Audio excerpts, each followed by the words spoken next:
Hello hello hello hello hello hello hello hello hello hello hello and welcome back. कैसे हैं आप लोग? उम्मीद करता हूं कि बिल्कुल मज़े में हो। तो आज हम लोग डिस्कस करने वाले हैं एक और बेहतरीन सेशन। आज हम लोग क्या बातें करने वाले हैं ये ज़रा देखें। ये बातें होने वाली है आज के सेशन में। हम डिस्कस करेंगे डाइलेक्ट्रिक्स, कॉम्बिनेशन ऑफ कैपेसिटर और इनके बेसिस पे कुछ न्यूमेरिकल्स। तो ये आपके दोस्त का नया लुक देखो, बढ़िया चश्मा वश्मा पहन के आ गया आज। सोनटू हेलो कर रहा है। हे, तो क्या आप लोग तैयार हैं?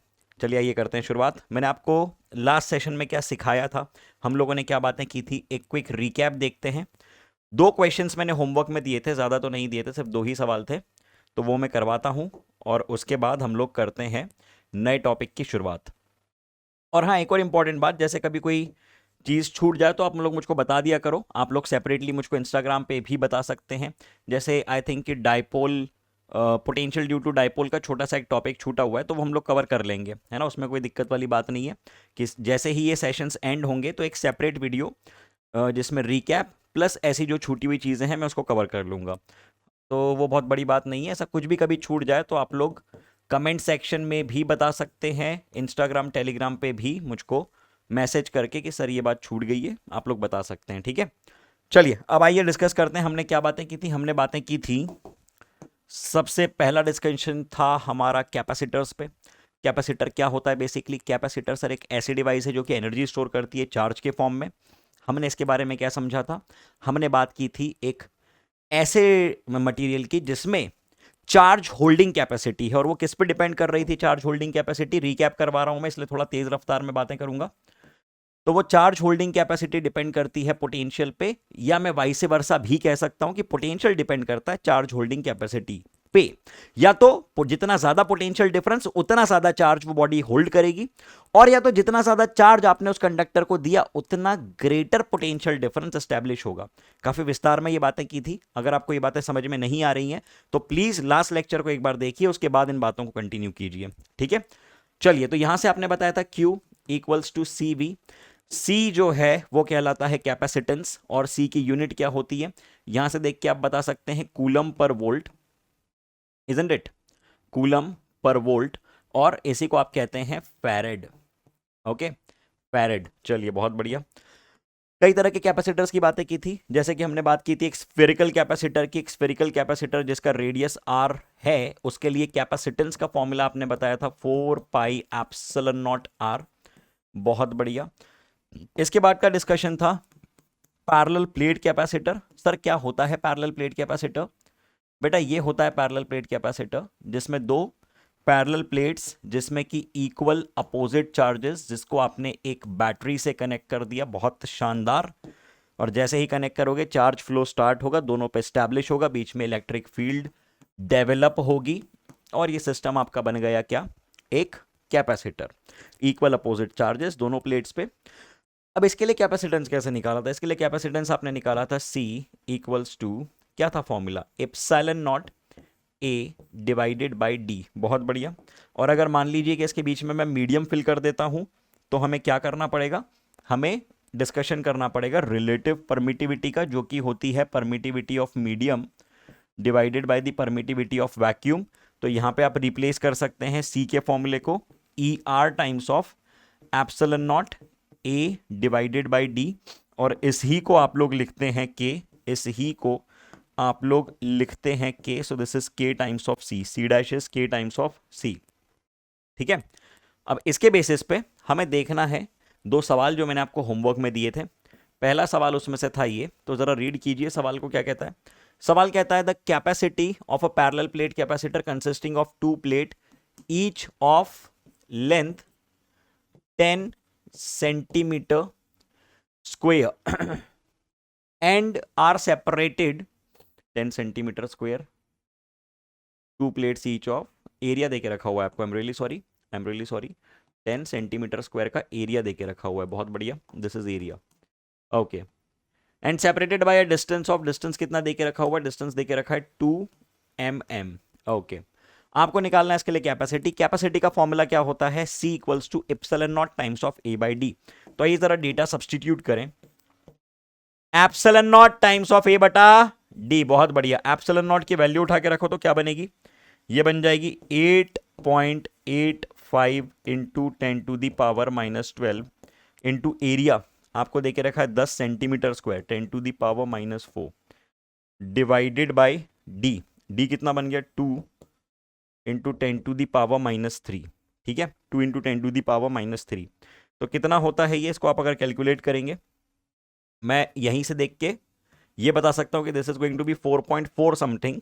और ऐसे दो ऑप्शन है, तो 4.4 समथिंग इंटू 10⁻, कैलकुलेट कर लेते हैं अब बस। अब अगर आप इसको देखेंगे तो ये बना 10⁻³ और ये 10⁻3 10⁻³ कट गए, तो आंसर देख के पता चल गया B.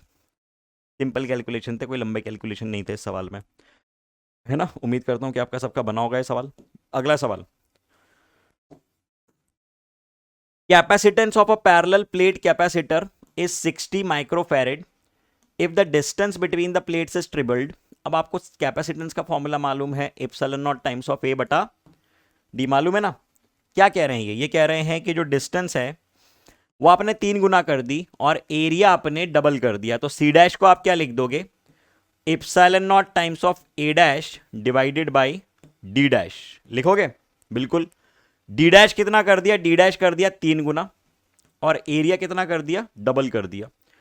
Epsilon naught times of 2a divided by 3d, तो कितना हो गया ये बन गया 2/3 times of epsilon naught a by D, और वो देके रखा हुआ है 60, वो देके रखा हुआ है 60। कितना बन गया ये बन गया 3, 20, 2 इंटू 20, 40। आसान सवाल था ये वाला सवाल भी काफी आसान था। उम्मीद करता हूं कि आप सभी का बना, नोट कीजिए तेज रफ्तार में। ठीक है, आइए डिस्कशन बढ़ाते हैं आगे। Let's take the discussion further, है ना। चलिए, अब हम लोग एक बहुत ही इंटरेस्टिंग फिनोमेना डिस्कस करने वाले हैं। आपने आज तक किस तरह के मटेरियल्स पढ़े हैं, आपने आज तक मटेरियल्स पढ़े हैं जैसे कि कंडक्टर, जैसे कि इंसुलेटर।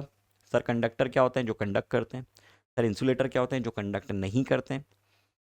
अब हम एक ऐसे मटेरियल को डिस्कस करने वाले हैं जो कि मनमौजी है, उसकी मर्जी होती है तो वो कंडक्ट नहीं करता, उसकी मर्जी होती है तो कंडक्ट करता है।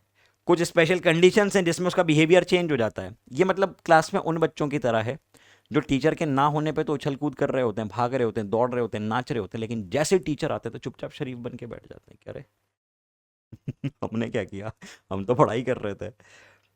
वरना फिर क्या चल रहा होता है क्लास में, पंचायत चल रही होती है, टिफिन विफिन खा रहे होते हैं, ऐसी सब चीज़ें चल रही होती हैं।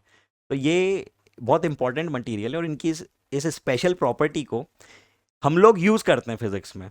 कैसे यूज़ करते हैं, क्या करते हैं, ये सब समझे हम लोग, है ना। एक सेकेंड ज़रा, 1 मिनट रुके, थोड़ी लाइट चेंज करें, जस्ट अ सेकेंड। हाँ जी, अब सही है, बिल्कुल फेस पे लग रही थी लाइट। चलिए अब बढ़िया, या कूल। तो हाँ, सॉरी फॉर द डिस्टर्बेंस, हम लोग बात कर रहे हैं डाइलेक्ट्रिक्स की। तो सबसे पहले थ्योरेटिकल डेफिनेशन, इंपॉर्टेंट बात आपको बता दूं। चर्चा क्या चल रही है, चर्चा चल रही है डाइलेक्ट्रिक्स की। The insulators in which microscopic local displacement of charges take place in the presence of electric field are known as dielectric. अभी एक बहुत ही ट्रिकी स्टेटमेंट है। क्या बोलना चाह रहा है, स्टेटमेंट सुन के पढ़ के कुछ समझ में नहीं आएगा कि क्या मतलब है, क्या लोकल डिस्प्लेसमेंट, क्या इंसुलेटर, क्या कंडक्टर। ये ऐसा कह रहा है, एक बार फिर से मैं स्टेटमेंट बता रहा हूं और अभी जो आगे मैं अगले 3-4 मिनट में डिस्कशन करूंगा उससे क्लियर होगा इसका मतलब। ये कह रहा है the insulator in which microscopic local displacement, ऐसे इंसुलेटर जिसमें माइक्रोस्कोपिक लेवल पे, मॉलिक्यूलर लेवल पे लोकल डिस्प्लेसमेंट चालू हो जाती है। किस चीज की, किस चीज की, चार्जेस की। किस चीज की डिस्प्लेसमेंट, चार्जेस की डिस्प्लेसमेंट। कब, जब आप लगाते हैं, जब आप लगाते हैं इलेक्ट्रिक फील्ड, जब आप लगाते हैं एक्सटर्नल इलेक्ट्रिक फील्ड। इस तरह के मटेरियल्स कहलाते हैं क्या, इस प्रकार के, इस तरह के मटेरियल्स कहलाते हैं डाइलेक्ट्रिक्स।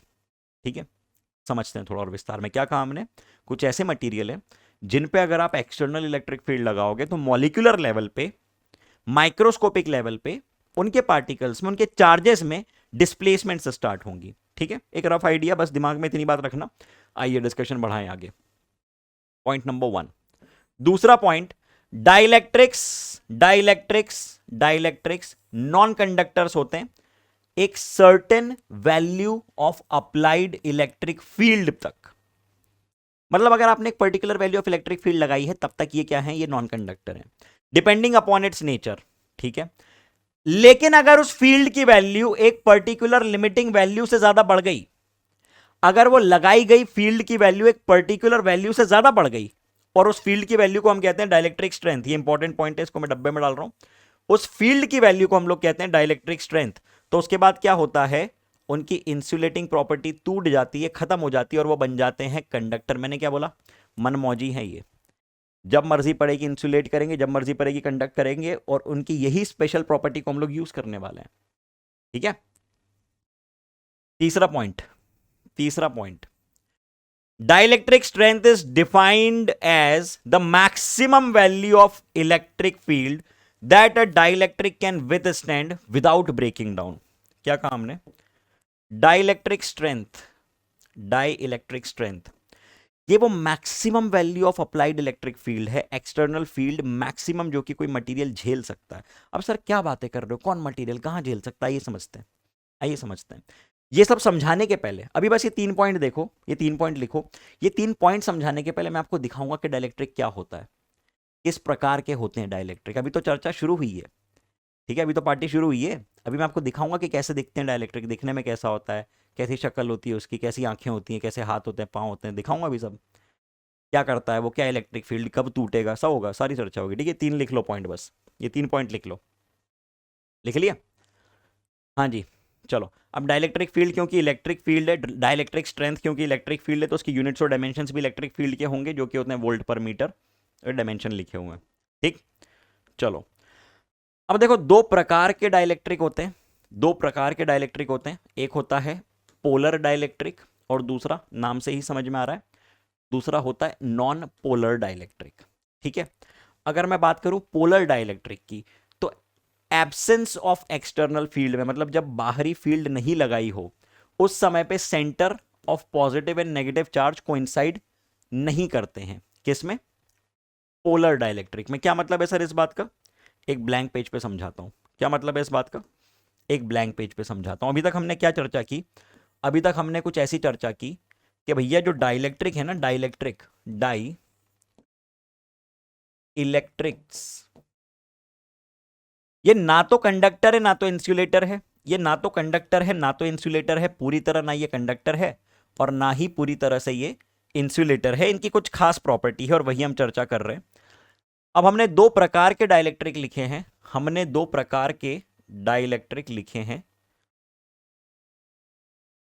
एक होता है पोलर और एक होता है नॉन पोलर। अब देखो पोलर डाइलेक्ट्रिक में जो मटेरियल है, ठीक है, उसका पॉजिटिव और नेगेटिव चार्ज कोइंसाइड नहीं कर रहा है, एक ही पॉइंट पे नहीं है, मतलब उसके पास बिना एक्सटर्नल इलेक्ट्रिक फील्ड के भी कोई डायपोल मोमेंट एग्जिस्ट करता है, पॉजिटिव और नेगेटिव चार्ज सेपरेटेड है कुछ दूरी पे। Example H2O, definition, in absence of external field, जब आपने कोई एक्सटर्नल फील्ड नहीं लगाई है तब भी the centre of positive and negative charges do not coincide नहीं करेंगे इन दीज एटम्स और molecules due to asymmetric shape of the molecule. किसकी बात चल रही है, पोलर डाइलेक्ट्रिक की बात चल रही है। Each molecule has a permanent dipole moment, her molecule का खुद का कुछ डायपोल मोमेंट होगा। पानी, एल्कोहल, HCl, NH3, सबके वही एग्जांपल्स हैं, सब में चार्ज सेपरेशन है बिना एक्सटर्नल फील्ड के भी, उनके स्ट्रक्चर के कारण। The dipole are randomly oriented, so average dipole moment per unit volume of polar dielectric in absence of external field is 0. इस बात को हम लोग समझेंगे अभी डिटेल में। In presence of external field, dipole tends to align in the direction of the field. ये दोनों पॉइंट को भी मैं समझा रहा हूं डिटेल में, सुनते चलो। ये पोलर डाइलेक्ट्रिक है, और भैया ये नॉन पोलर डाइलेक्ट्रिक है, जिसमें कि पॉजिटिव और नेगेटिव और नेगेटिव एक ही पॉइंट पे कोइंसाइड कर रहे हैं। मतलब जब आपने कोई फील्ड नहीं लगाई, जब कोई एक्सटर्नल फील्ड नहीं लगाई, जब आपने कोई नेट एक्सटर्नल फील्ड नहीं लगाई, उस समय पे सिस्टम का एक इंडिविजुअल मॉलिक्यूल का डायपोल मोमेंट जीरो है। बेटा मैं किसकी बात कर रहा हूं? मैंने क्या बनाया? ये मैंने सिस्टम नहीं बनाया है। एक एक शब्द ध्यान से सुनना। अभी मैंने सिस्टम नहीं बनाया, मैंने एक मॉलिक्यूल दिखाया तुमको। This is a molecule. ये क्या है? ये है मॉलिक्यूल। मॉलिक्यूल किसका हो सकता है? H2O का हो सकता है, NH3 का हो सकता है ना, HCl का हो सकता है, इनमें से किसी का भी हो सकता है। ये जितने एग्जाम्पल्स मैंने लिखे थे अभी, एल्कोहल, HCl, NH3, इनमें से किसी का भी हो सकता है। ये इनमें से किसी का भी हो सकता है। और ये नॉन पोलर की बात करूं तो ये क्या है? ये भी एक मॉलिक्यूल है। ये भी एक मॉलिक्यूल है। किस तरह का? किस मटेरियल का? नॉन पोलर डाइलेक्ट्रिक का। फॉर एग्जांपल ऑक्सीजन, और भी जो एग्जांपल्स मैंने लिखे थे। ये मैंने बात की है इंडिविजुअल मॉलिक्यूलर लेवल पे। अब मैं आपको बता रहा हूं इसका सिस्टम। अब मैं आपको बता रहा हूं इसका सिस्टम, स्ट्रक्चर इसका। ठीक है, अब समझना बात। अब बढ़िया बात है, अब इंटरेस्टिंग बात है एकदम। देखो ये इतने बदमाश होते हैं, ये जो होते हैं ना, ये क्या नाम है इनका, क्या बोलते हैं इसको हम लोग, क्या बोल रहे हैं इसको हम लोग? डाइलेक्ट्रिक्स। डाइलेक्ट्रिक्स इतने बदमाश होते हैं। अब अगर आप एक पोलर डाइलेक्ट्रिक को भी ले लो, ठीक है, मान लो कि मैं एक पोलर डाइलेक्ट्रिक को ले रहा हूं। मैंने ले लिया एक पोलर, POLAR, डाई इलेक्ट्रिक। तो भाई साहब पोलर डाइलेक्ट्रिक के लिए भी डायपोल मोमेंट की अगर मैं बात करूं, डायपोल मोमेंट की बात करूं, मोमेंट की बात करूं, तो एक मॉलिक्यूल के लिए, एक मॉलिक्यूल के लिए डायपोल मोमेंट कितना है? नॉन जीरो है। एक मॉलिक्यूल के लिए तो एग्जिस्ट करता है ना, नॉन जीरो मतलब एग्जिस्ट कर रहा है कुछ। लेकिन अगर मैं पूरे सिस्टम के लिए बात करूं, अगर मैं पूरे सिस्टम के लिए बात करूं तो क्या होगा? तो डायपोल मोमेंट सिस्टम का बन जाएगा जीरो। तो डायपोल मोमेंट सिस्टम का बन जाएगा जीरो। कब? जब आपने कोई, कब की चर्चा चल रही है ये कब की चर्चा चल रही है? ये चर्चा चल रही है जब नेट एक्सटर्नल फील्ड जीरो है। जब नेट एक्सटर्नल फील्ड जीरो है। बहुत बढ़िया। अब देखो, आपने एक पोलर डाइलेक्ट्रिक का मटेरियल ले लिया है ना, एक पोलर डाइलेक्ट्रिक का सिस्टम देख रहे हो आप, देखते चलना ध्यान से। ठीक है, इस तरह के मॉलिक्यूल्स हैं जो कि रैंडमली अलाइंड हैं, जो कि रैंडमली अलाइंड है। इस तरह के मटेरियल्स हैं, इस तरह के मॉलिक्यूल्स हैं जो कि रैंडमली अलाइंड है ना। ये देखो, इनको रैंडमली अलाइंड नहीं है सारे। हम्म, ठीक है।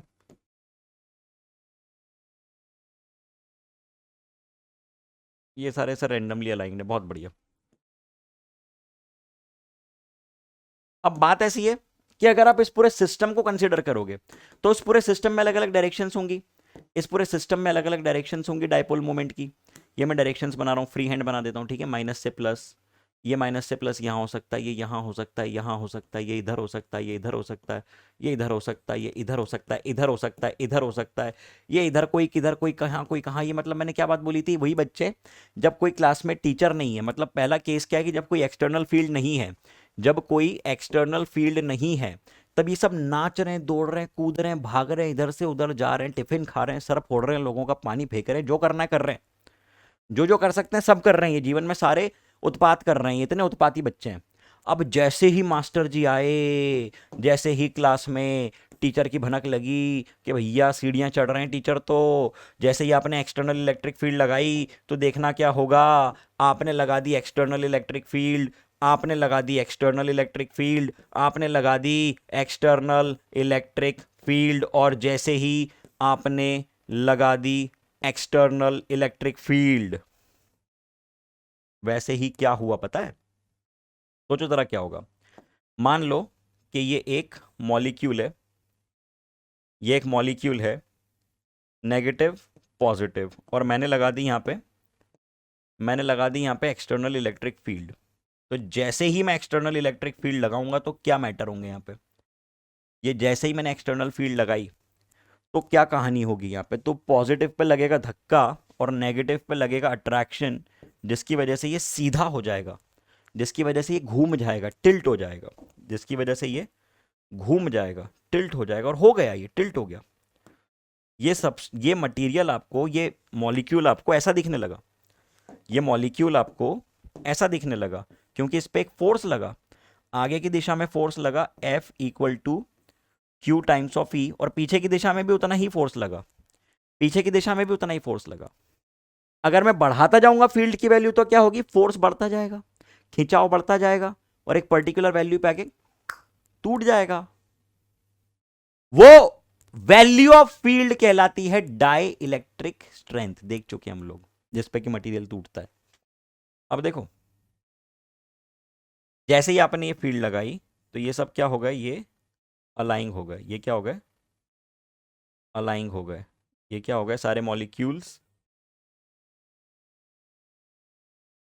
क्या हो गए, ये,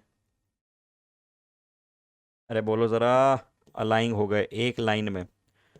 और अब ये जैसे ही अलाइंग होंगे एक लाइन में, अब ये जैसे ही अलाइंग होंगे सारे के सारे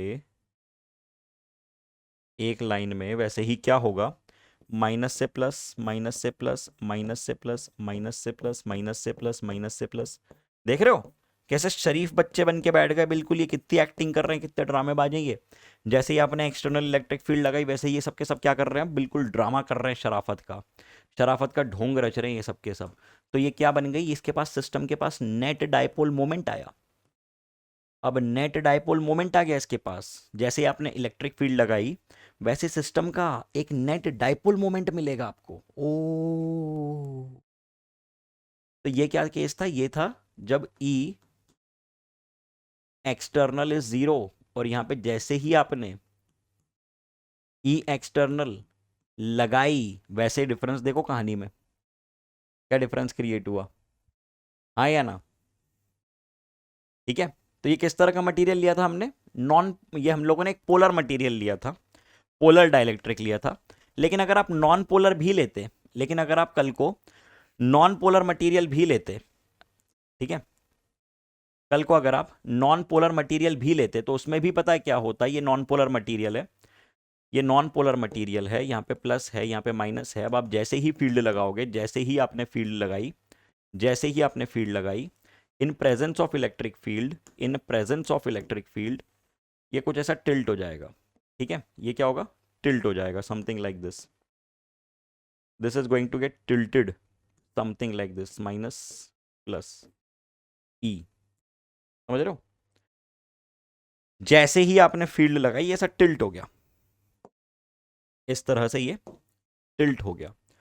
तो ये बात चल रही है नॉन पोलर डाइलेक्ट्रिक की। नॉन पोलर में क्या होता है, इन the absence of external field the centres of positive and negative charges coincide in these atoms और मॉलिक्यूल्स। क्यों, क्योंकि वो सिमेट्रिक होते हैं, क्योंकि वो सिमेट्रिक होते हैं। The dipole moment is zero in normal state, जब आपने फील्ड नहीं लगाई कोई, इन नॉर्मल स्टेट, यह है नॉर्मल स्टेट, यह है नॉर्मल स्टेट। यहां पे क्या है, यहां पे डाइपोल मोमेंट जीरो है, क्योंकि चार्ज में कोई सेपरेशन नहीं है, चार्जेस में कोई सेपरेशन नहीं है। लेकिन जैसे ही आपने इलेक्ट्रिक फील्ड प्रेजेंट करी, इलेक्ट्रिक फील्ड लगाई, ठीक है, वैसे ही क्या होगा, इसमें हटा दे, एक सेकेंड, ठीक है, नॉर्मल स्टेट, और ये जब आपने इलेक्ट्रिक फील्ड लगाई, ऐसी कहानी है। ओके, बात समझ में आती है, एग्जांपल्स आपके सामने। इन presence of external field they acquire induced dipole moment, जब फील्ड लगाई तो उसके पास कुछ डाइपोल मोमेंट इंड्यूस हो गया। ठीक है, स्टार्टिंग से लिखवा रहा हूं मैं, स्टार्टिंग से लिखवा रहा हूं, एक एक पॉइंट फिर से देख रहे हैं हम लोग, क्या क्या बातें की अभी तक हम लोगों ने। हमने बातें की पोलर डाइलेक्ट्रिक्स की।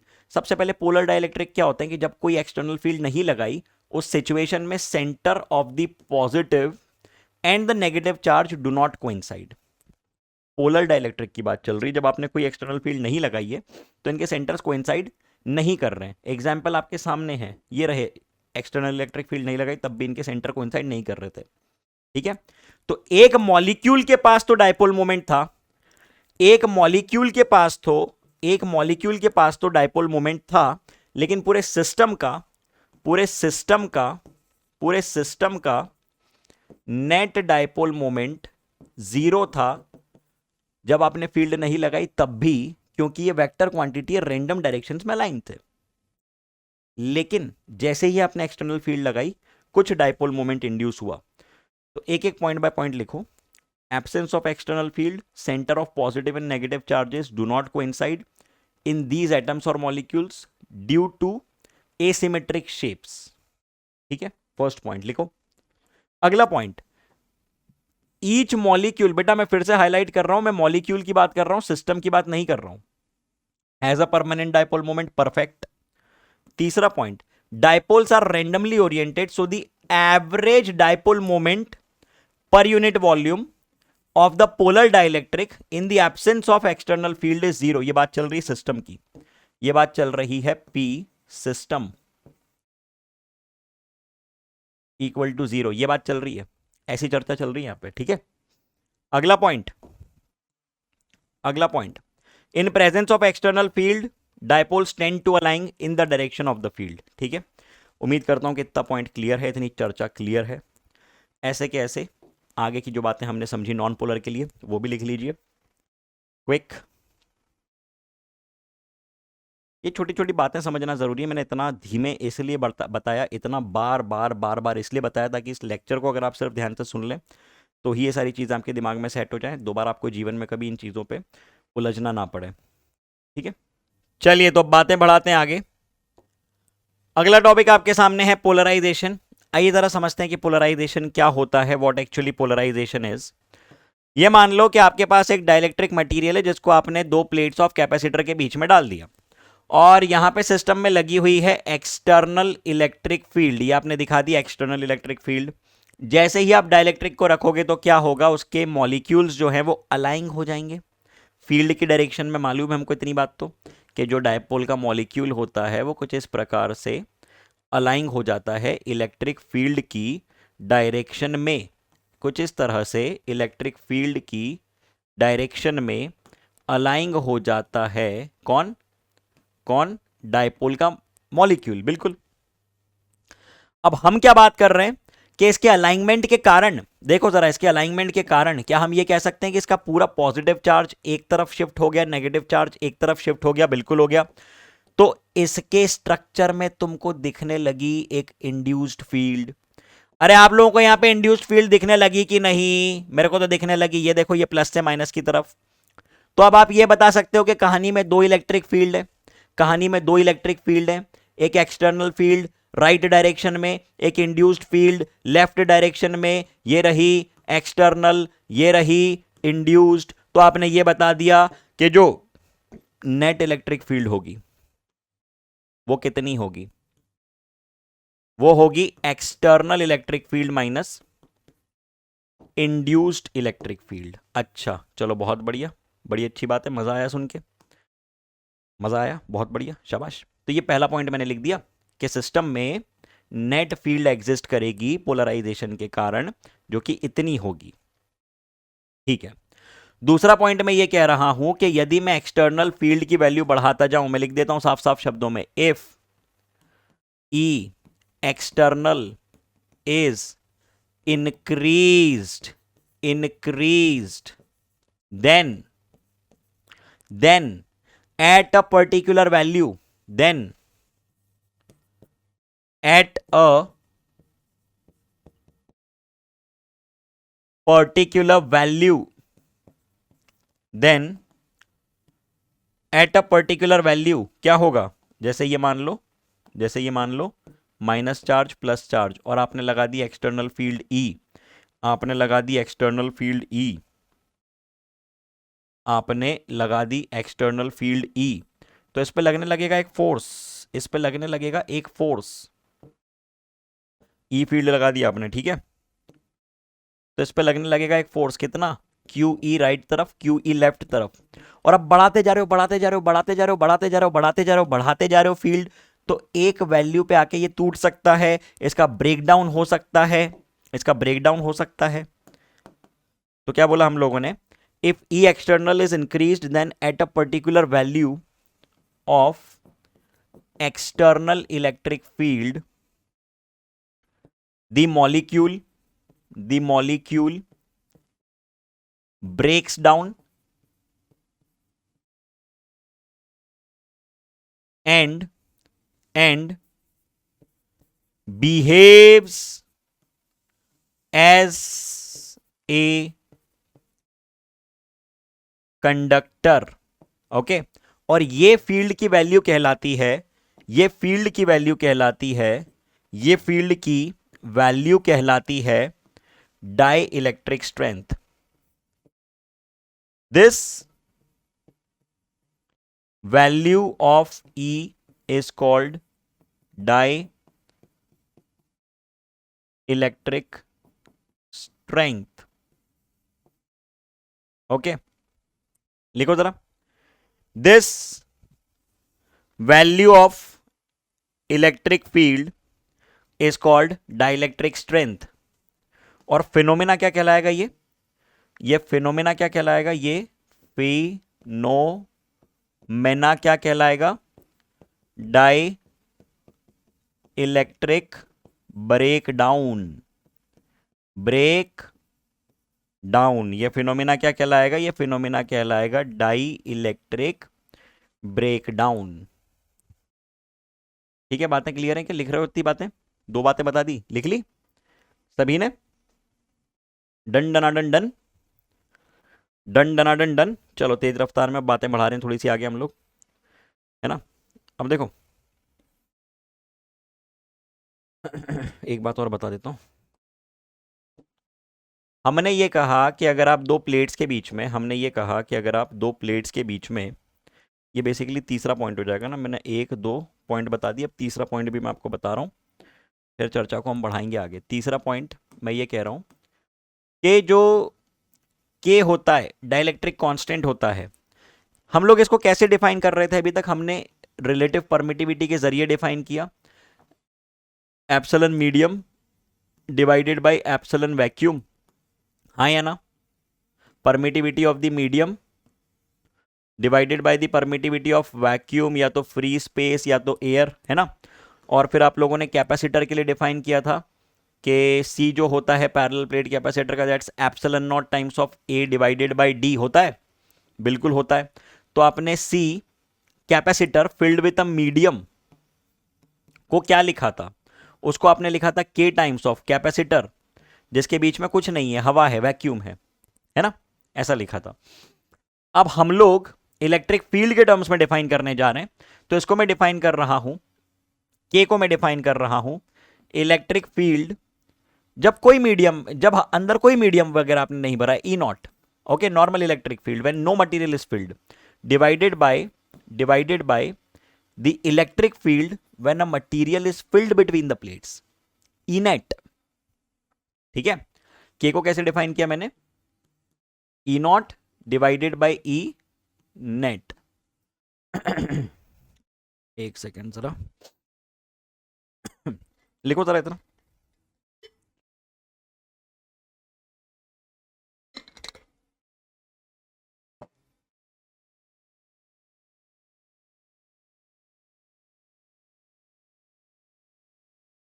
शब्दों में भी लिख लेते हैं, शब्दों में भी लिख लेते हैं.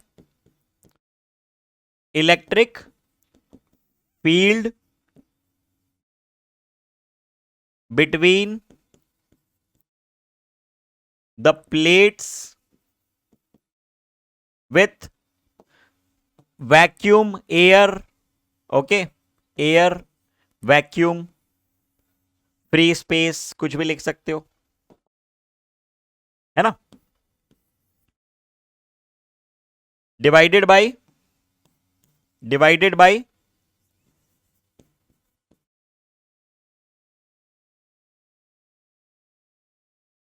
इलेक्ट्रिक फील्ड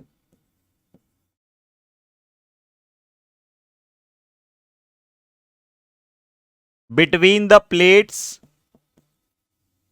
विथ मीडियम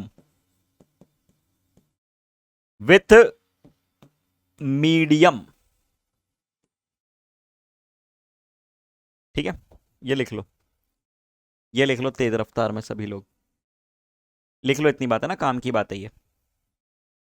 सारे पॉइंट्स मैंने आपको जो है बिल्कुल ऐसे इंपॉर्टेंट पॉइंट्स बता दिए, लिखते चलो इनको। डन। आइए बातें बढ़ाएं आगे। अब हम बात कर रहे हैं कि अगर डाइलेक्ट्रिक स्लैब डाल दिया जाए एक पैरेलल प्लेट कैपेसिटर की प्लेट्स के बीच में तो क्या होगा। जैसे ये कैपेसिटर है और आपने इसके बीच में डाल दिया एक डाइलेक्ट्रिक स्लैब, पूरी तरह से कुछ ऐसे, तो आपको ये मालूम है कि जो रिलेटिव परमिटिविटी होती है उसको हम लोग लिखते हैं permittivity of medium divided by permittivity of vacuum. और हम लोग capacitance of a parallel plate capacitor को epsilon medium times of A divided by D कुछ इस तरह से लिख देंगे। और एप्सिलॉन मीडियम को हम लोग क्या लिख देंगे, एप्सिलॉन मीडियम को हम लोग लिख देंगे epsilon r into epsilon naught times of A divided by D. ठीक है, कुछ ऐसे लिख देंगे, बिल्कुल लिख देंगे। अब चर्चा क्या चल रही है, अब चर्चा कुछ ऐसी चल रही है कि यदि कैपेसिटर आपने आधी अधूरी तरीके से फिल किया है डाई इलेक्ट्रिक मटेरियल से, ठीक है, जैसे कि कुछ ये देखना ध्यान से, ये क्या है, ये हैं दो प्लेट्स कैपेसिटर की, ये हैं दो प्लेट्स कैपेसिटर की, plus plus plus plus, minus minus minus minus, एक सेकेंड है ना, minus minus minus minus minus minus minus. और आपने डाइलेक्ट्रिक मटेरियल कुछ इतना डाला है, इतना आपने डाइलेक्ट्रिक मटेरियल कुछ इतना डाला है, समझना जरा बात को ध्यान से ना। ये इतनी डिस्टेंस आपने क्या दी, डी, इतनी डिस्टेंस टी कह दिया आपने कि ये जो है डाइलेक्ट्रिक की थिकनेस है टी, और दोनों प्लेट्स के बीच का सेपरेशन आपने कह दिया डी, दोनों प्लेट्स के बीच का सेपरेशन आपने कह दिया कितना, क्यों, कितना, डी कह दिया, दोनों प्लेट्स के बीच का सेपरेशन आपने कह दिया डी, और इसकी थिकनेस है टी, प्लेट्स के बीच का सेपरेशन डी, और डाइलेक्ट्रिक की थिकनेस है टी। अब मैं ये कह रहा हूं कि एक प्लेट से दूसरे प्लेट के बीच में कितने एलिमेंट हैं, दो एलिमेंट हैं, एक है एयर या वैक्यूम या फ्री स्पेस और एक है मीडियम, तो क्या मैं ये कह सकता हूं कि दोनों प्लेट्स के बीच में, दोनों प्लेट्स के बीचों बीच एक प्लेट से दूसरी प्लेट तक जाते समय जो टोटल पोटेंशियल ड्रॉप होगा वो होगा potential drop of air plus the potential drop of the medium. क्या मैं ऐसा लिख सकता हूं, बिल्कुल लिख सकता हूं। क्या मैं ऐसा लिख सकता हूं, बिल्कुल लिख सकता हूं। तो क्या मैं ये कह सकता हूं कि एयर कहां पे, यहां पे एयर है, यहां पे एयर है, और यहां पे मीडियम है, बिल्कुल है। तो क्या मैं ऐसा लिख सकता हूं कि V with air is nothing but E into D.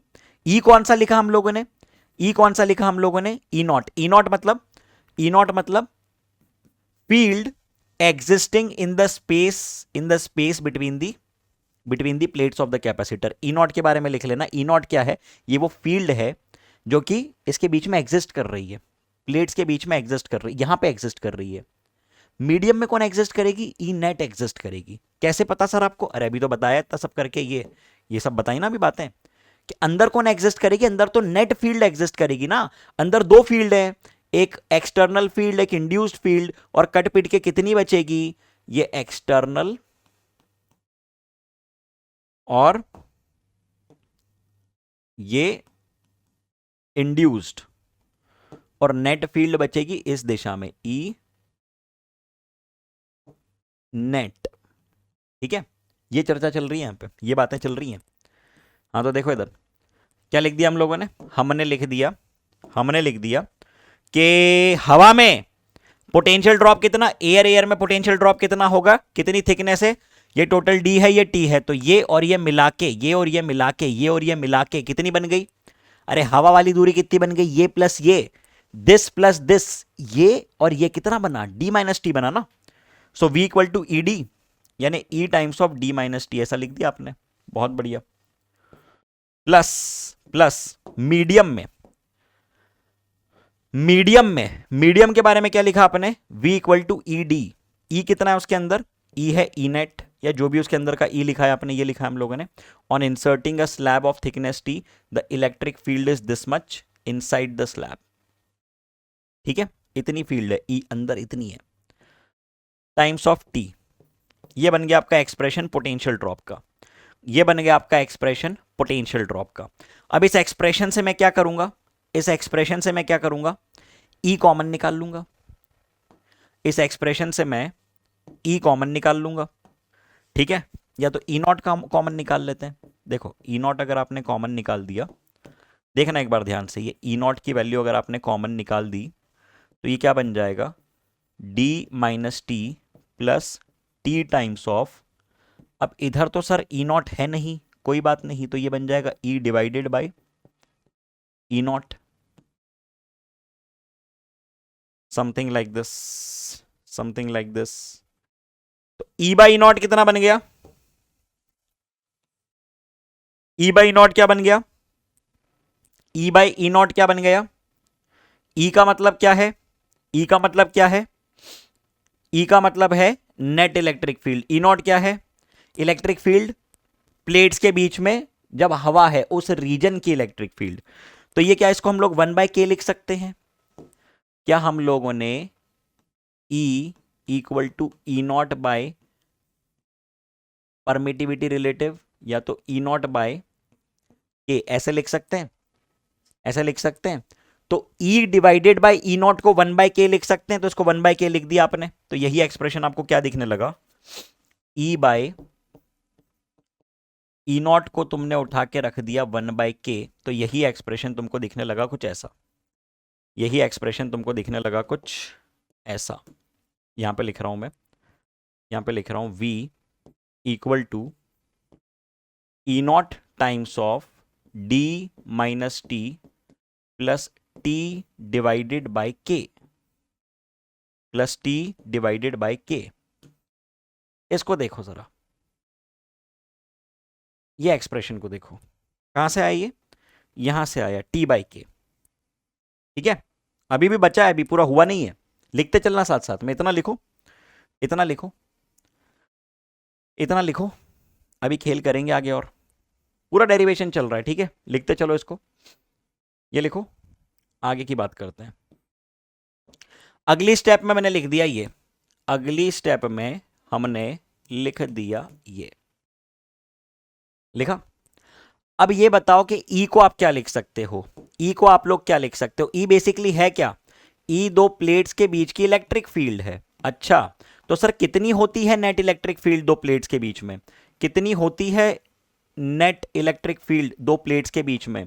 बेटा एक प्लेट के कारण सिग्मा बाई 2 एप्सिलॉन नॉट, और दूसरे प्लेट के कारण भी सिग्मा बाई 2 एप्सिलॉन नॉट। तो ये टोटल कितना बन जाएगा? ये टोटल कितना बन जाएगा? Sigma by epsilon not. तो ये बन गया आपका कितना? ये क्या बन गया? Sigma by epsilon not. Value उठा के रख दो, वैल्यू उठा के रख दो, sigma by epsilon not bracket D minus T plus T divided by के। बहुत बढ़िया। अच्छा अब एक बात बोलो कि मैं सिग्मा को क्या लिख सकता हूं? सिग्मा को charge acting per unit area लिख सकता हूं?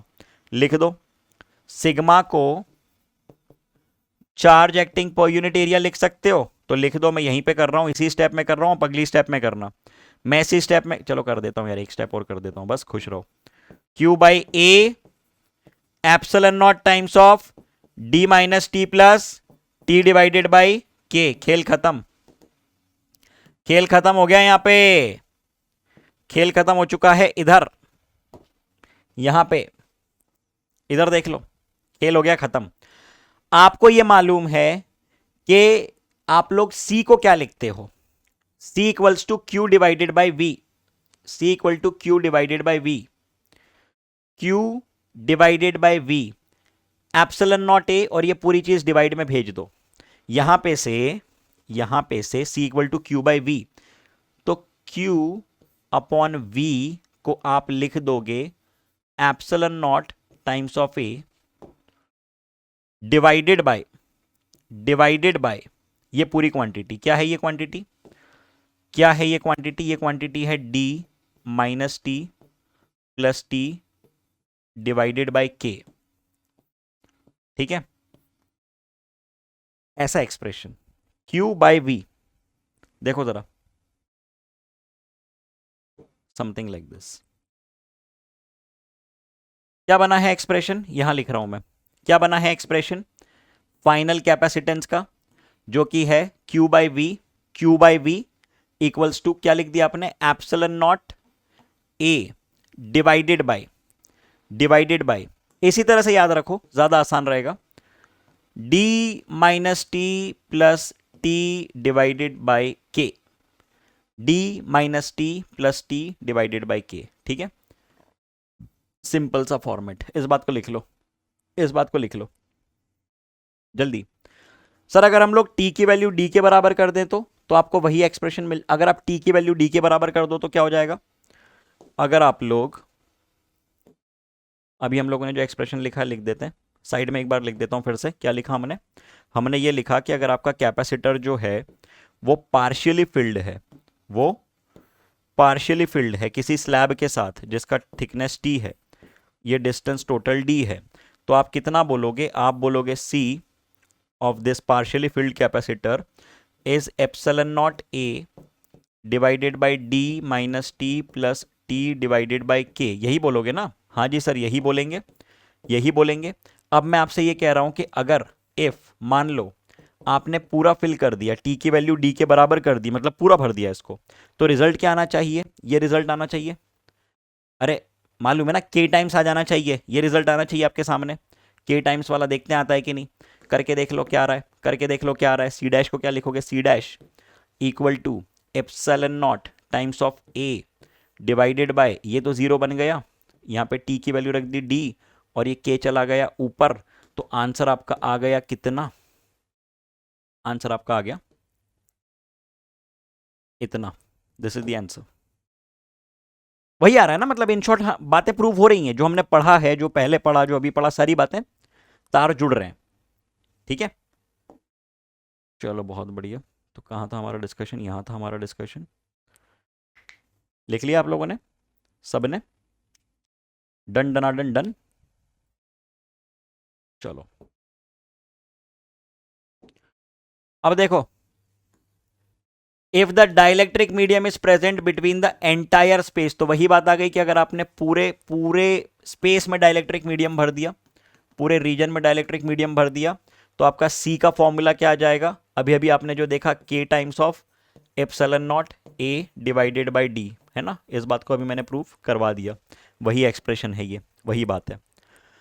If the capacitor is partially filled with a conducting slab of thickness t, conducting slab है, कंडक्टिंग स्लैब, याद रखना, K फॉर अ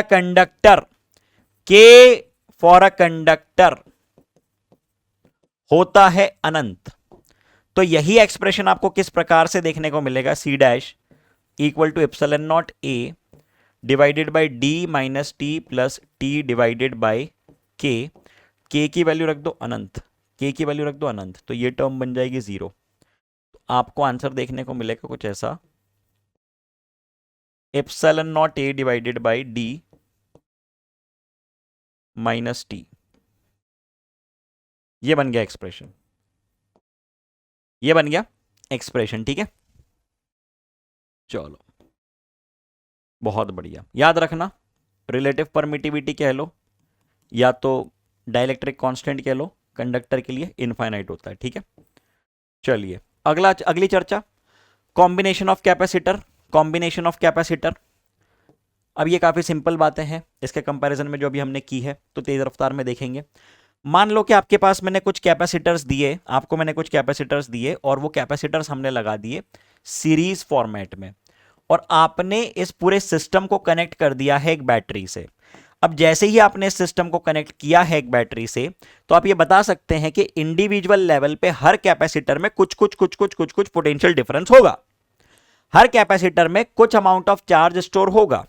अब अगर ये प्लस क्यू है तो इसकी अपोजिट प्लेट पे माइनस क्यू, पड़ोस वाले कैपेसिटर की पहली प्लेट पे प्लस क्यू और उसके सामने वाले पे माइनस क्यू और उसके अगले पे प्लस क्यू और उसके पड़ोस वाले पे माइनस क्यू। यानी इन शॉर्ट हर कैपेसिटर जो सीरीज में है same amount of charge store करेगा। तो आप यहां पे ऐसा कह सकते हैं कि जो टोटल पोटेंशियल ड्रॉप होगा वो होगा हर इंडिविजुअल पोटेंशियल ड्रॉप का सम, है ना, v1 plus V two plus V three dot dot dot up till vn।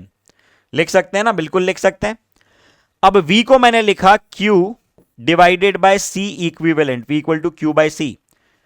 v1 को लिखा मैंने q1 divided by c equivalent, v2 को लिखा q2 divided by c equivalent, sorry, v1 को लिखा q1 divided by c1, v2 को लिखा q2 divided by c2, qn divided by cn। और क्योंकि सीरीज में चार्ज सेम होता है, सबका चार्ज बराबर, तो हमने इसको कैंसल आउट कर दिया और आपको एक्सप्रेशन क्या मिला? आपको एक्सप्रेशन मिला कुछ ऐसा, आपको एक्सप्रेशन मिला कुछ ऐसा, ऐसा 1/c1 plus 1/c2 up till 1/cn। ये एक्सप्रेशन मिल गया आपको C इक्विवेलेंट का, किसके लिए? सीरीज कॉम्बिनेशन के लिए। ये एक्सप्रेशन मिल गया आपको किसके लिए? सीरीज कॉम्बिनेशन के लिए। क्या ये बिल्कुल उल्टा है रेजिस्टेंस के लिए जो हमने देखा था उससे? हाँ जी सर, ठीक है।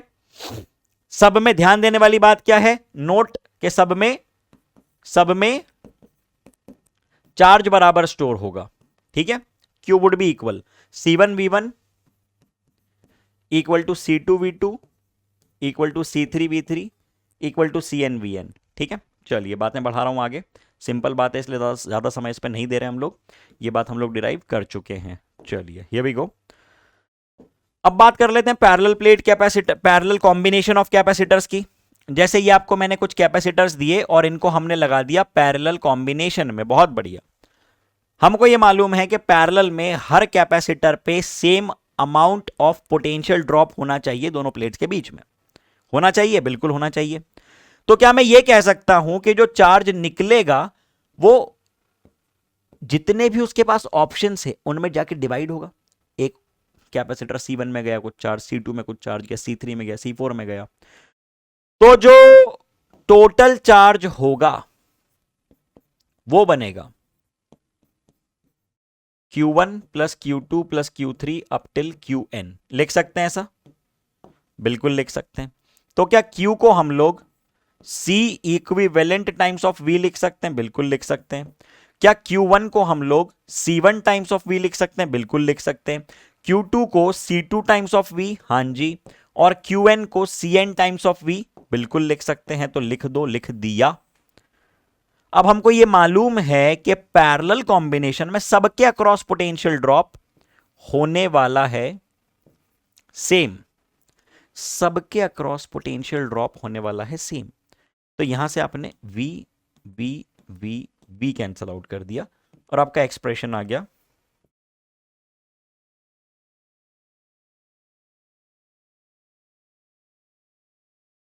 ठीक है, यह आ गया आपका एक्सप्रेशन, सिंपल। चलिए बातों को बढ़ा रहे हैं हम लोग आगे, बातों को बढ़ा रहे हैं आगे।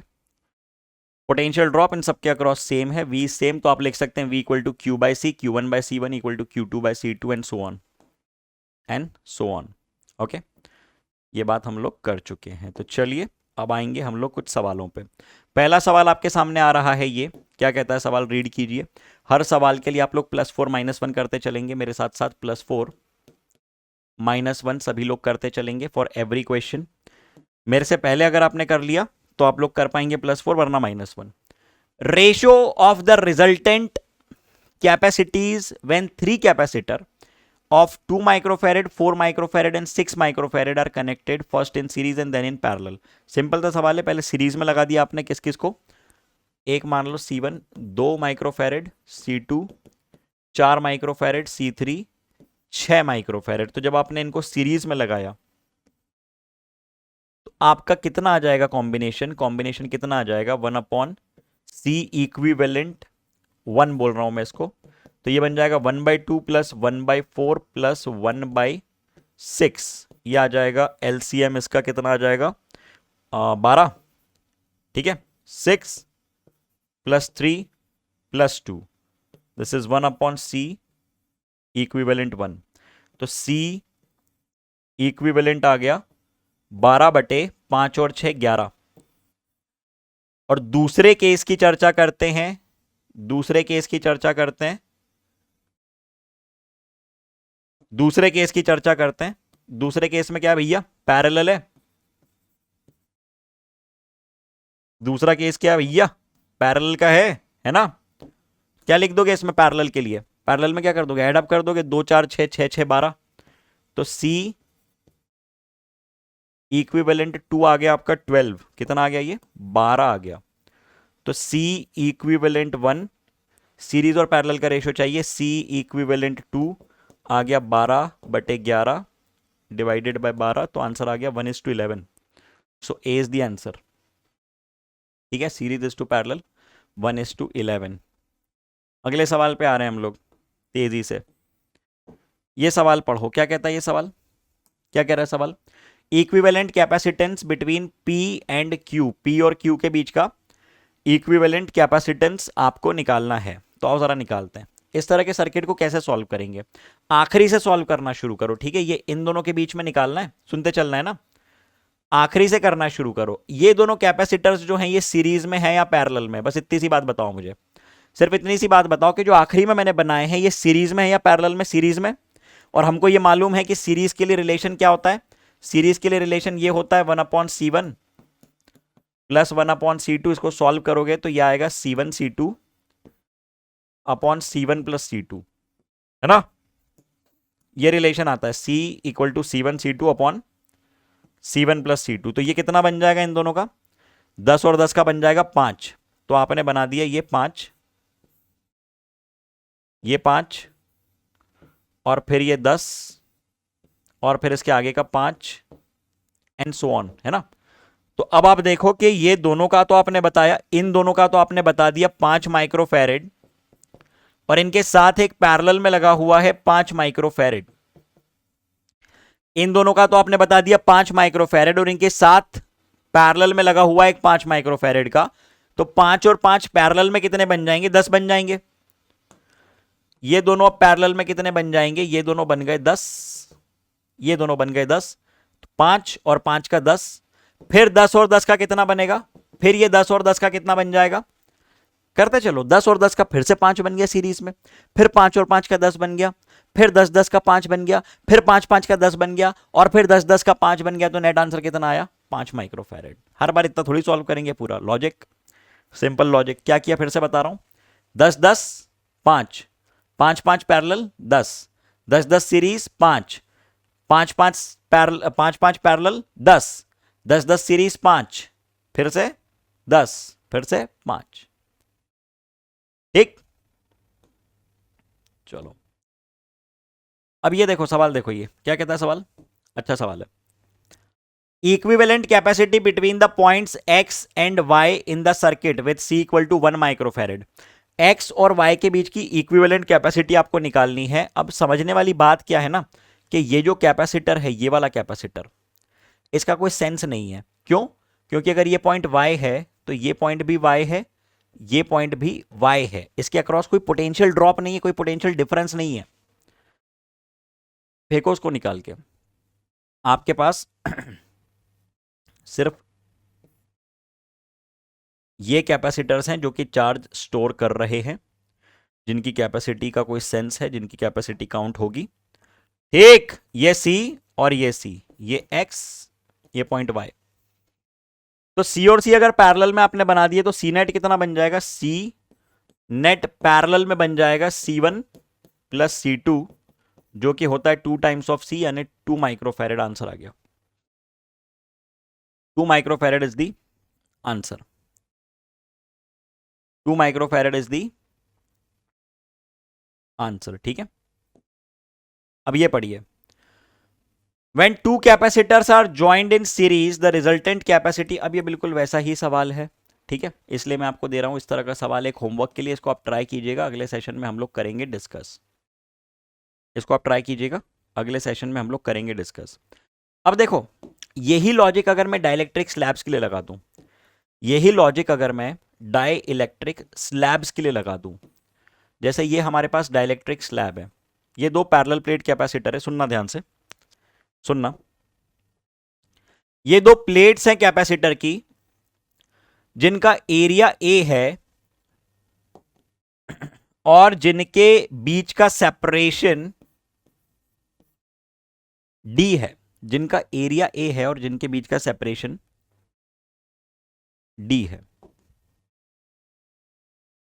जिनका एरिया ए है और जिनके बीच का सेपरेशन डी है। अब एक कॉम्बिनेशन आप कुछ इस प्रकार से कर सकते हैं, एक कॉम्बिनेशन आप कुछ इस प्रकार से कर सकते हैं, ठीक है, समथिंग लाइक दिस। इसमें क्या हो रहा है, इसमें क्या हो रहा है समझना है ना, इसमें कुछ ऐसा हो रहा है कि दो दो स्लैब्स हैं, दो स्लैब्स हैं जिनकी लेंथ बराबर है, जिनकी लेंथ बराबर है, लेकिन आपने कुछ ऐसे इनको ज्वाइन किया है कि 3D में अगर मैं आपको बना के दिखाऊं, 3D में अगर मैं आपको बना के दिखाऊं तो एरियाज डिवाइड हो रहे हैं प्लेट के, एरियाज प्लेट के डिवाइड हो रहे हैं, है ना, समझना थोड़ी बात, समझना थोड़ी सी बात, ठीक है, गहरी बात बता रहा हूं बहुत। ये देखो जरा, देख रहे हो 3D में, देखो एकदम चकाचक स्ट्रक्चर, ये देखो, है ना, एक नंबर बिल्कुल। ये देखो ऐसा आपने बनाया, ये सीन है इसका, ये ऐसा सीन है, 3D 3D 3D something like this. ये पूरा ऐसा एरिया वाइज डिवाइड हो रही है ना, एक पूरा मतलब वो समझ लो तुम तो, ब्रिक्स समझ लो, ब्रिक्स, इतने पूरे हिस्से में एक चॉकलेट की लेयर है, इस हिस्से में एक जो है कुछ किसी दूसरी चीज की लेयर है, ऐसा कुछ है। तो दोनों की लेंथ तो, थिकनेस तो बराबर है, लेकिन एरियाज डिवाइड हो रहे हैं A1 और A2 में। अच्छा, तो ये जो कॉम्बिनेशन है ये किस प्रकार का कॉम्बिनेशन है, ये पैरेलल कॉम्बिनेशन है, पैरेलल कॉम्बिनेशन है ये। अच्छा ठीक है, तो इस पैरेलल कॉम्बिनेशन के लिए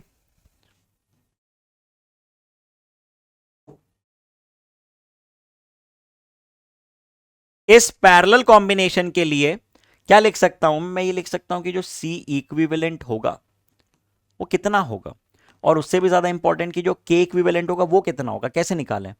अब हम लिखते हैं C equal to epsilon naught times of A divided by D, लिखते हैं, बिल्कुल लिखते हैं, और जो C इक्विवेलेंट होगा उसको मैं लिखूंगा C1 प्लस C2। ठीक है, ये ऊपर वाले का मान लो C1 है, नीचे वाले का C2 है, बहुत बढ़िया। तो C इक्विवेलेंट को आपने लिख दिया epsilon naught times of A, A क्या है ये समझना पड़ेगा, समझना बात को है ना, epsilon naught times of A divided by D equals to C1, ऊपर वाले का K1 नीचे वाले का K2, ऊपर वाले का K1 नीचे वाले का K2, आपने इसको लिख दिया epsilon naught times of, sorry, K1 times of epsilon not A1 divided by D plus K2 times of epsilon not A2 divided by D। General expression बता रहा हूं, बिल्कुल बिल्कुल जनरल एक्सप्रेशन बता रहा हूं। अभी आपने क्या किया, आपने कुछ भी नहीं किया, आपने सिर्फ C इक्विवेलेंट का फॉर्मूला लगाया, कह दिया कि एक स्लैब जिसका डाइलेक्ट्रिक कांस्टेंट K1 नीचे वाले का K2, एरिया एक का A1 दूसरे का एरिया A2, और D दोनों के लिए सेम है, D दोनों के लिए सेम है। तो यहां से आपको एक रिलेशन मिल रहा है, यहां से आपको एक रिलेशन मिल रहा है, यहां से आपको एक कंपैरिजन मिल रहा है। ये सॉरी, C इक्विवेलेंट को आप लिख सकते हैं, C इक्विवेलेंट को आप लिख सकते हैं K equivalent times of epsilon naught A by D। तो यहां से कंपेयर करके, यहां से कंपेयर करके आप लोग रिलेशन निकाल सकते हैं K इक्विवेलेंट का। शुरुआत की है, अभी खत्म नहीं हुई ये बात, देखते चलना। हमने ये बोला हमने ये बोला कि यदि हमने ये बोला कि यदि आपको बात करनी है के की, आपको बात करनी है के की, तो आपको करनी पड़ेगी K1 और K2 के टर्म्स में। ठीक है, आपको बात करनी पड़ेगी K1 और K2 के टर्म्स में। और हमने इस बात को क्या लिख दिया, हमने इस बात को कुछ ऐसे लिख दिया कि K equivalent is nothing but K1A1 plus K2A2 divided by the total area A, divided by the total area A. अब इसमें यदि मैं आपको एक स्पेशल केस दे दूं, अब यदि मैं इसमें आपको एक स्पेशल केस दे दूं कि एरिया A1 और A2 जो है वो A/2 है, तो अभी अभी आपने जो फॉर्मूला लिखा उसको आप क्या लिख देंगे, अभी अभी आपने जो फॉर्मूला लिखा K इक्विवेलेंट का उसको आप क्या लिख देंगे, उसको आप लिख देंगे K1 A1 plus K2 A2 divided by A, और A1 और A2 को A/2 रख दो, तो यही एक्सप्रेशन आपको कुछ इस प्रकार का दिखने लगेगा,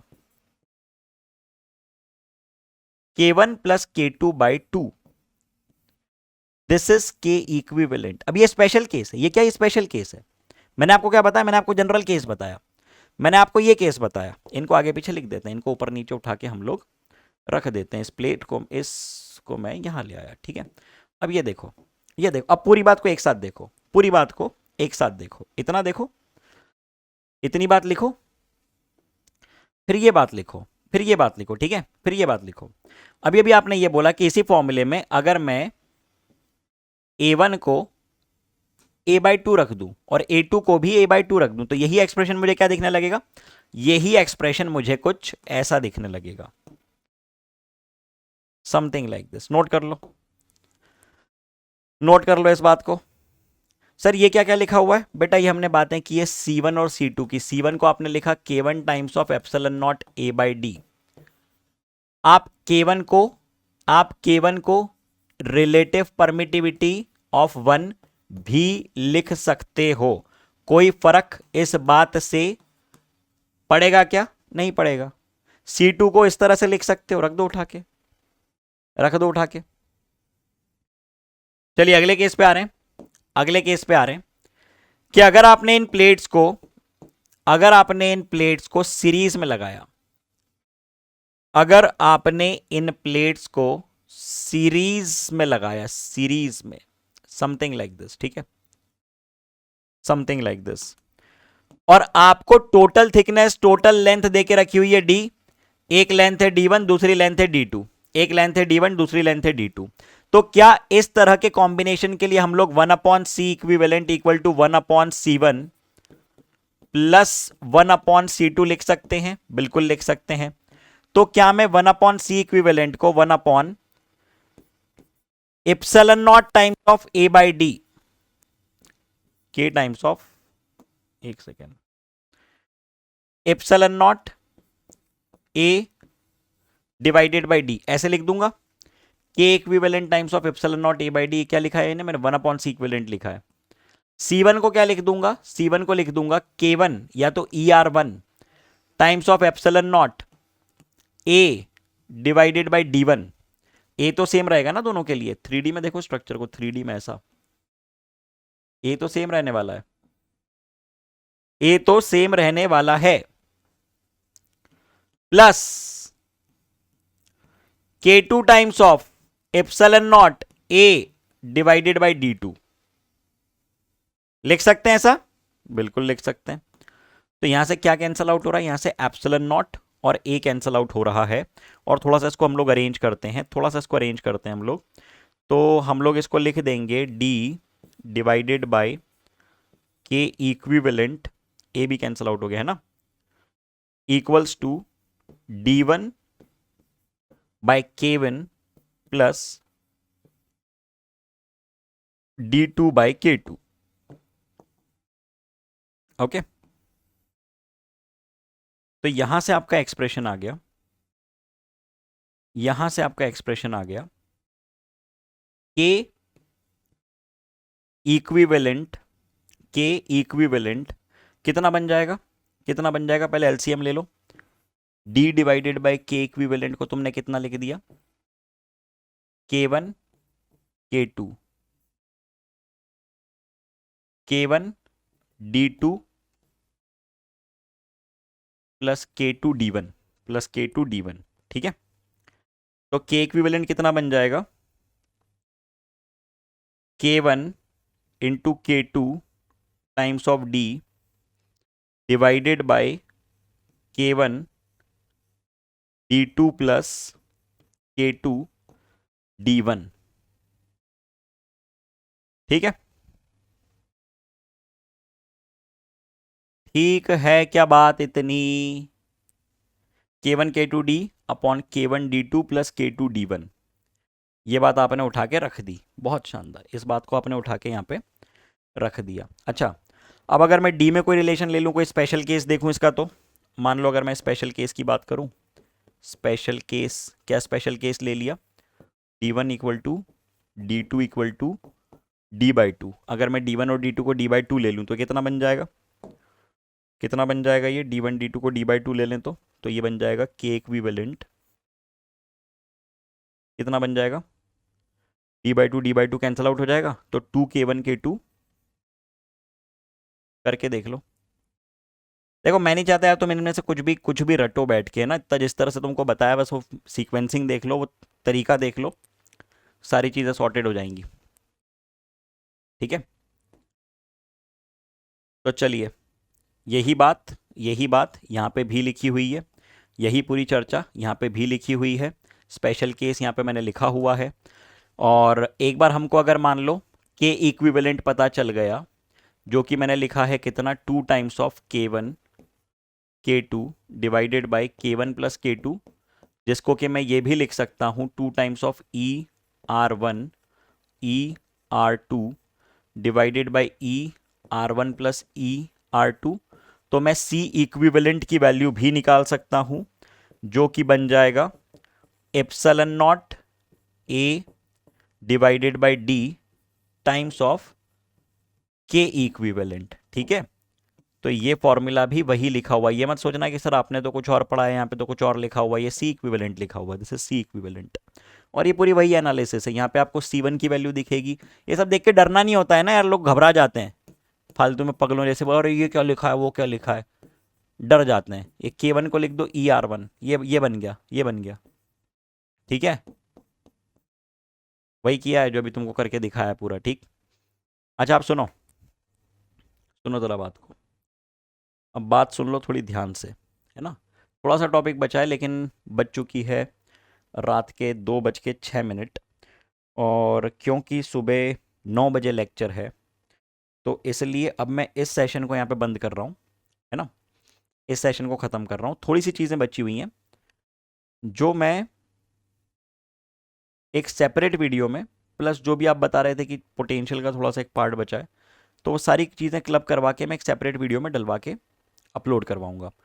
और मोस्ट प्रोबेबली अब हम लोग संडेज़ को मेंटी के साथ साथ एक लाइव PYQ सेशन भी रखेंगे, जिसमें हम लोग लाइव न्यूमेरिकल्स को सॉल्व करेंगे।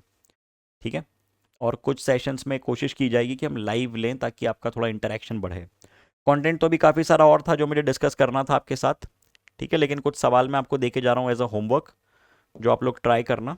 अगले सेशन में हम लोग करेंगे चर्चा, कुछ और कॉन्सेप्ट्स बचे हुए हैं, है ना, ख़त्म नहीं हुआ है अभी, चीज़ें अभी थोड़ी बची हैं, करेंगे उसको हम लोग डिस्कस। ठीक है, तो काफ़ी प्यारा, काफ़ी लॉजिकल सेशन चल रहा था पूरा, काफ़ी बढ़िया सेशन चल रहा था, लेकिन समय के कमी के कारण अभी मैं सेशन बंद कर रहा हूँ। तो आपका होमवर्क है रीसॉल्व एंड रिवाइज, ओके, यही है आपका होमवर्क। तो चलिए मिलते हैं अगले सेशन में, तब तक आप लोग सब ध्यान रखिए। Okay, tata bye, take care.